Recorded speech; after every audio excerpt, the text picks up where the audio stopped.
तुम्हा सर्वांना परिवर्तनीय एकादशीच्या हार्दिक शुभेच्छा। राधे राधे। नमस्कार यूट्यूब फॅमिली, कसे आहात मग सगळे? मी आज तुम्हाला एकादशी महत्त्व व परिवर्तन एकादशी केल्याने काय लाभ मिळतो, तसेच या दिवशी विशेष पूजा केल्याने काय काय लाभ मिळेल व उपाय याबद्दल माहिती मी आज तुमच्यासाठी घेऊन आले आहे। तरी चॅनेलला सबस्क्राईब करा। प्रत्येक महिन्यात एकादशी 2 वेळाला येतात। 15-15 दिवसाच्या फरकाने एकादशी येते। एकादशी व्रत हे भगवान विष्णूंना समर्पित आहे। भगवान विष्णू हे जगाचे पालनकर्ते आहेत, त्यामुळे या दिवशी खास पूजा केल्याने त्यांचे विशेष आशीर्वाद आपणास मिळतात। एकादशीचा उपवास हा दिवसभर करावा व उपवासाचे पारणे हे उपवासाच्या दुसऱ्या दिवशी करावे। त्या दिवशी दिवसभर आपल्याला जमेल तेवढे विष्णूंच्या मंत्रांचा जप करावा। मंत्र असा की ओम नमो भगवते वासुदेवाय किंवा हरे कृष्ण कृष्ण कृष्ण हरे हरे, हरे राम राम राम हरे हरे, किंवा तुम्हाला कोणता मंत्र सोपा वाटेल तो मंत्र जप करावा। या मंत्राचा जप तुम्ही केल्यावर तुम्हाला भगवान विष्णूंचे विशेष आशीर्वाद मिळतील व भगवान विष्णूंची पूजेनंतर नैवेद्य दाखवावा।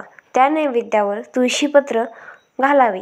याने भगवान विष्णू तुमच्यावर लवकर प्रसन्न होतील व शुभ आशीर्वाद देतील। एकादशी दिवशी तुळशीला पाणीही घालू नये व तसेच तुळशीचे पानही तोडू नये। जर तुमच्याकडून चुकून त्या दिवशी पान तोडले गेले तर त्याची क्षमायाचना करावी व भगवान विष्णूंचा मंत्र जप करावा। यावर्षी एकादशी 14 सप्टेंबर 2024ला परिवर्तनीय एकादशी आहे। नावातच खूप काही दडलेले आहे। परिवर्तन म्हणजेच बदल। आपण हा उपवास करून स्वतःमध्ये परिवर्तनही करू शकतो, असाही एक त्यामागचा अर्थ आहे। ही एकादशी भाद्रपद शुक्ल पक्षात येते।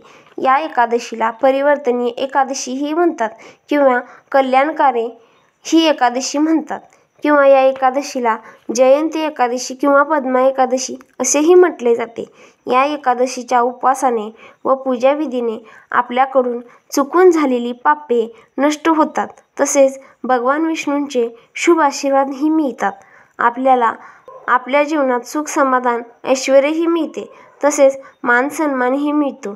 ही एकादशी गणेश चतुर्थीच्या 10 दिवसांच्या मध्ये येते, त्यामुळे हा उपवास केल्याने दोन्ही देवांचा म्हणजेच गणेशांचा तसेच भगवान विष्णूंचाही शुभ आशीर्वाद आपल्यावर राहतो व मनोइच्छित वरही आपल्याला मिळतात। या एकादशीला भगवान विष्णूंच्या वामन अवताराची खास पूजा केली जाते। त्यामुळे